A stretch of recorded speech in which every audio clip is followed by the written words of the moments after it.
आपका स्वागत है।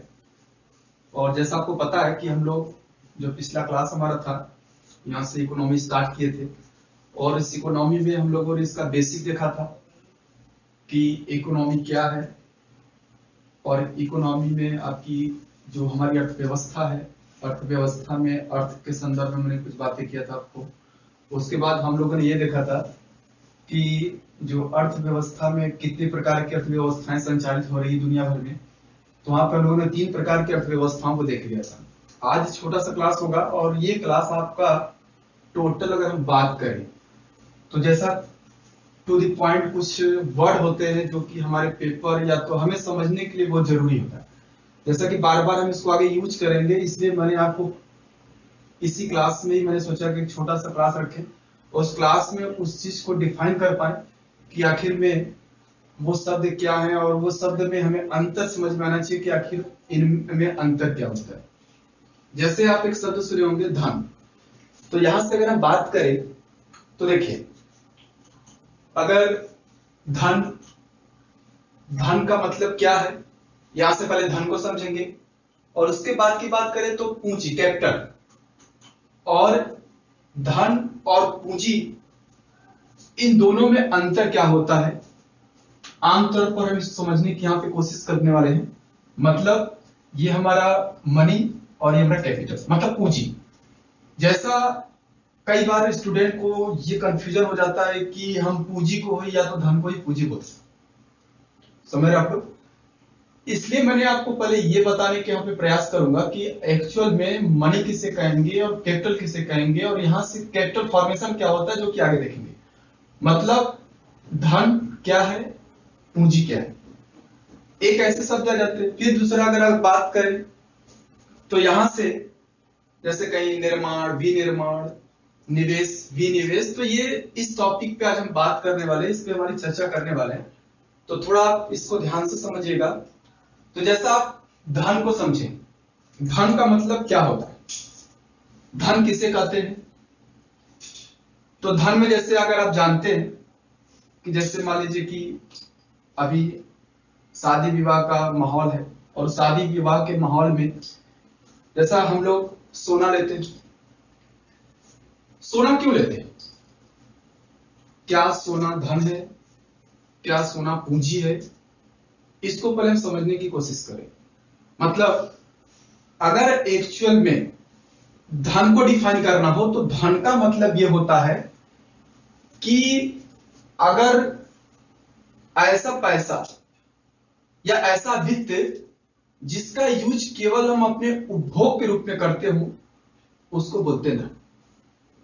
समझ पा रहे हैं आप लोग। मतलब मेरे कहने का तात्पर्य यह है कि ऐसा वित्त या ऐसा पैसा जिसका यूज हम केवल अपने उपभोग के लिए करते हैं, वो कहलाता है धन।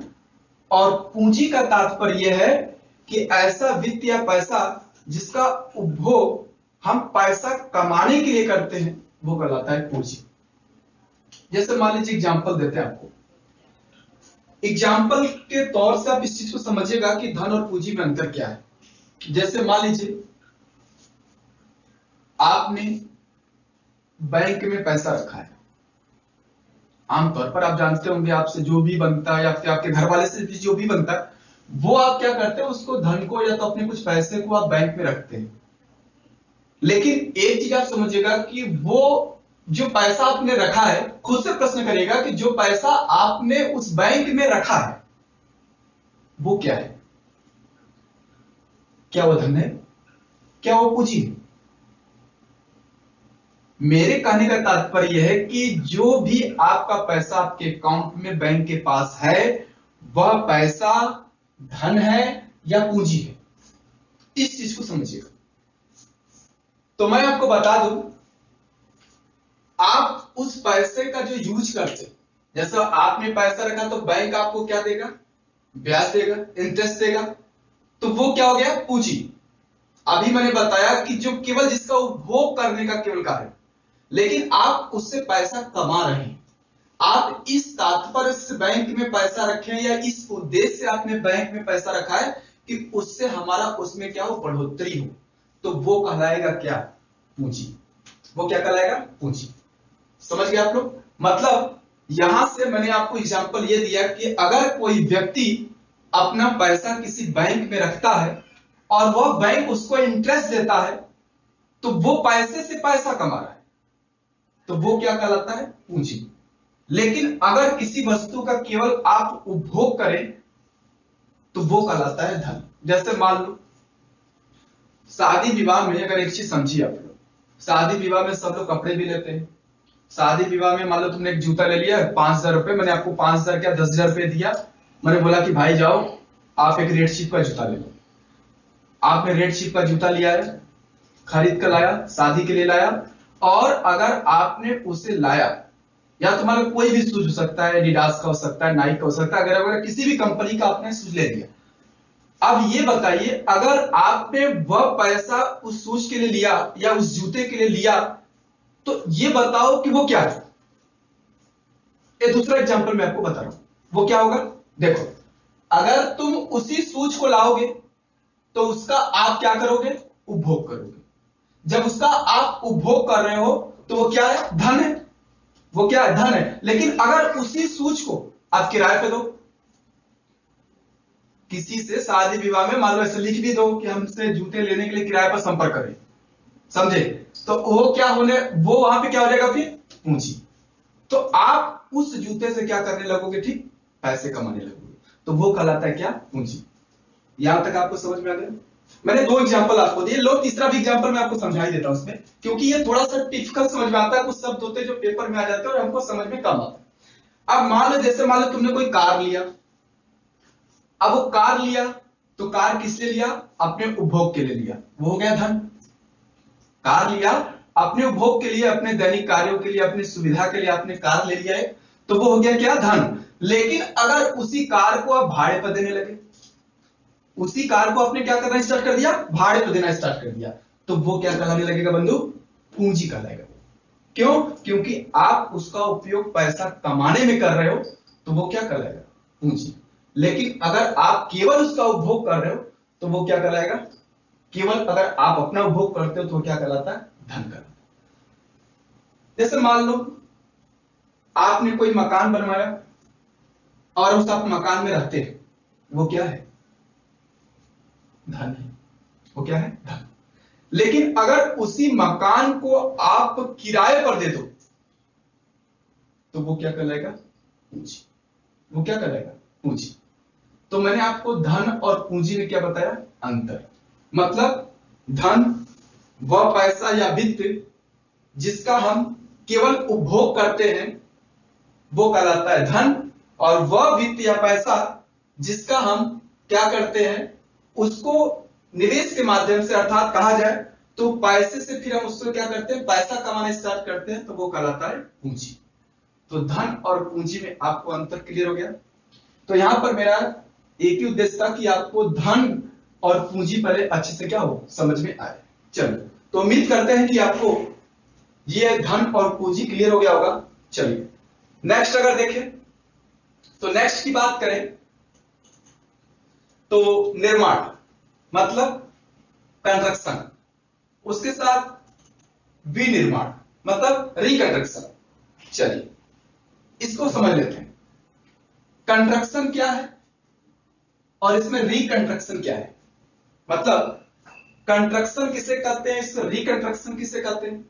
देखिए, अगर हम कंस्ट्रक्शन की बात करें, कंस्ट्रक्शन को सीधी सी बात करते हैं, जैसे मान लीजिए एग्जाम्पल के तौर पर अगर आपने एक्चुअल में कोई भी वस्तु या तो कोई भी संसाधन को उसको क्या किया, उसका निर्माण किया। जैसे मान लीजिए कि वह गन्ना है, क्या है? गन्ना है। अगर वो गन्ना है तो गन्ना का क्या करेंगे? पेराई कर आपने गुड़ बना लिया, और गुड़ बनाया तो क्या हो गया? निर्माण कर दिया आपने उसका, वो क्या कहलाएगा? निर्माण, कंस्ट्रक्शन कहलाएगा वो।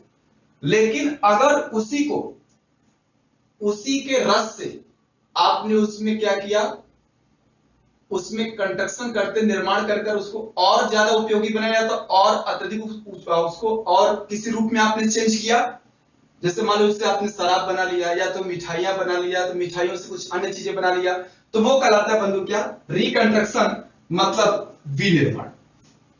समझ में आया? मतलब अगर हमने, जैसे मान लो कोई भी लकड़ी है, आपने जंगल में गए, जंगल से क्या किया आपने, मान लो लकड़ी काटा, और काटने के बाद आपने उसका क्या किया, लट्ठा निकाला, लट्ठे से फिर क्या बनाया, तख्ता बनाया, तख्ता तो क्या हो गया, निर्माण। लेकिन तख्ते से आपने फर्नीचर बना दिया, विनिर्माण। फर्नीचर से आपने अलग अलग तरीके की वस्तुएं बना लिया, विनिर्माण। समझ पा रहे हैं आप लोग? मतलब निर्माण और विनिर्माण। निर्माण का तात्पर्य क्या है, तो किसी भी वस्तु, क्योंकि अगर आप किसी वस्तु को निर्माण से फिर उसको रिकंस्ट्रक्शन करेंगे तो उसमें, मैंने आपको पीछे बताया था, कोई भी भौतिक संसाधन होगा, किसी भी भौतिक संसाधन की आपको आवश्यकता पड़ेगी, जैसे किसी भी मशीनी उपकरण हो गए या तो औजार हो गए, तो वो भौतिक संसाधन का यूज करके आप उसको अत्यधिक और उपयोगी बनाएंगे, या उसके मूल्य में जैसे जैसे उपयोगिता बढ़ती जाएगी उसका मूल्य में वृद्धि होगी, तो वो कहलाता है आपका क्या, रीनिर्माण, मतलब रिकंस्ट्रक्शन। तो यहां से मैंने आपको ये चीज बताया, निर्माण और विनिर्माण क्या होता है। तो निर्माण का मतलब ये हुआ कि कहीं ना कहीं अगर हम किसी भी वस्तु को, अभी मैंने बताया कि किसी भी वस्तु को उसके प्रथम अवस्था से दूसरे अवस्था में चेंज करना निर्माण, लेकिन उसकी अवस्थाओं को निरंतर चेंज करते जाना, उसको क्या करना, उसको चेंज करते हुए उसकी उपयोगिता को क्या करना और अत्यधिक प्रबल बनाना, वो कहलाता है आपका विनिर्माण। तो आपको समझ में आ गया? तो यहां से मैंने आपको दोनों में अंतर बता दिया। एक अंतर बताया निर्माण और विनिर्माण में क्या अंतर है, और एक आपको क्या बताया कि धन और पूंजी में क्या अंतर होता है। ठीक है, चलिए। तो यहां से हम लोगों ने दो चीजों को देख लिया।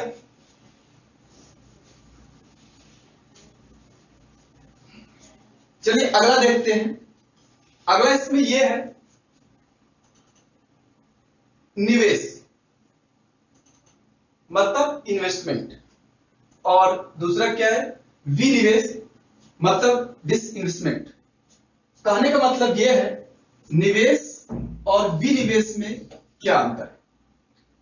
आपको मैं बता देता हूं, बहुत ही आसान भाषा में हम समझने की कोशिश करेंगे कि निवेश और विनिवेश में क्या अंतर होता है। अगर निवेश और विनिवेश की बात करें, जैसे मान लीजिए आप लोग आमतौर पे पढ़ते होंगे कि सरकार का इन्वेस्टमेंट इतना है, या तो आप इस फंड में अपना निवेश करिए, या तो इस संस्था में आप अपना निवेश करिए। तो हमें यह समझना जरूरी होता है कि आखिर निवेश और विनिवेश क्या है। आपकी कोशिश यही हो कि कम से कम जो चीजें मैं आपको साधारण भाषा में समझा रहा हूं उसको आप नोट डाउन कर लें, क्योंकि इस शब्दों का हम आगे चल के अर्थव्यवस्था में यूज करेंगे। अपने आगे के लेक्चर में मैं इनका यूज करूंगा, इसलिए मैंने आपको पहले इसको बता दिया कि वहां आपको दिक्कत का सामना न करना पड़े या किसी प्रकार की परेशानी ना हो। इसलिए हम लोगों ने यहाँ पे पहले ही रखा है कि पहले आपको टू दी पॉइंट, बीच बीच में मैं आपको टिपिकल वर्ड जो होंगे उसको डिफाइन करने के लिए अलग से देता रहूंगा, क्योंकि वो चीजें आपको थोड़ी समझ में आ जाए। निवेश को समझते हैं आखिर निवेश क्या है। निवेश और विनिवेश में एक साधारण सा अंतर होता है, उसको समझिएगा। जैसे मान लीजिए आपके पास धन है, आपके पास क्या है, पैसा है। अगर आपके पास पैसा है तो उस पैसे को आप किसी, मान लो कोई प्लॉट खरीद लिए, आपको लगता है कि ये प्लॉट अच्छा है, इसको खरीद लेना चाहिए। आपने उसको खरीद लिया तो अपना पैसा क्या किया, आपने निवेश किया। तो वो पैसा आपने क्या कर दिया, निवेश कर दिया, तो वो सीधे कहलाता है इन्वेस्टमेंट। उसको हम क्या बोलेंगे, इन्वेस्टमेंट बोलेंगे। मतलब वो पैसा हमने, जो हमारे पास रखा हुआ पैसा था, उसको निवेश करके वो प्लॉट हमने क्या कर लिया, खरीद लिया, तो वो क्या कहलाएगा, निवेश। लेकिन अब बात करते हैं विनिवेश की। तो विनिवेश क्या है इसको समझते हैं। देखिए विनिवेश का मतलब क्या होता है, अगर अब आपको यह लगता है आपके पास पैसा नहीं है, आपके पास क्या है, पैसा नहीं है, लेकिन जो पिछला आपने प्लॉट खरीदा था वो आपके पास है, और आपको लगता है कि एक और अच्छा प्लॉट है, उस प्लॉट को हमको खरीद लेना चाहिए। बस अर्थ दिक्कत क्या होने वाली है, आपको उस प्लॉट को खरीदने के लिए आपके पास पैसे नहीं है। तो विनिवेश का मतलब यह होता है कि जो आपने पहले प्लॉट खरीदा था, उस प्लॉट को बेचकर उससे प्राप्त धन से दूसरे क्षेत्र को या तो दूसरे प्लॉट को खरीद लेना विनिवेश कहलाता है। मतलब जो पहले आपने प्लॉट लिया था उस प्लॉट को बेचकर, क्यों बेचेंगे, क्योंकि हमारे पास पैसे नहीं है। तो अगर हमारे पास पैसे नहीं है तो उसी प्लॉट को बेचकर उससे प्राप्त धनराशि से दूसरे प्लॉट को खरीद लेना विनिवेश कहलाता है। इसका साधारण सा मतलब अंतर है। तो मतलब निवेश का मतलब ये है, इन्वेस्टमेंट से सीधे आपने जो पैसा था आपने निवेश कर दिया। आमतौर पर आपको मालूम भी होगा कि सरकार अपने अलग अलग शेयर बेच रही है। अभी आपने देखा है कि एयर इंडिया में सरकार ने शेयर बेचा, अलग अलग क्षेत्रों में शेयर बेच रही। तो कुछ लोगों को यह समझ नहीं आता कि वो शेयर बेच क्या रही, अरे सरकार की वो संपत्ति उसमें लगी थी। अब बहुत सारे औद्योगिक सेक्टर है, औद्योगिक क्षेत्र है या ऐसी कंपनियां भारत सरकार की थी कि वो बहुत लंबे समय से घाटे में चल रही थी। तो सरकार का उतना पैसा लगा था लेकिन वहां पे घाटे में चल रहा था, उसको घाटा में क्या किया, अपने घाटा को कम करने के लिए सरकार ने उस कंपनी को क्या कर दिया, बेचकर उससे प्राप्त राशि को भी निवेश कर लिया, नई नई कंपनियों का क्या किया, सृजन किया। तो ये कहलाता है क्या, विनिवेश। ठीक है, तो उम्मीद करते हैं कि ये आपको समझ में आ गया होगा, जो कि मैं आपको टू दी पॉइंट समझा रहा था। इसका तात्पर्य यही था कि आपको ये शब्द थोड़े समझ में आ जाए, क्योंकि आगे के जो क्लास होंगे वो हमको अच्छे से समझ में आना चाहिए। ठीक है, चलिए धन्यवाद।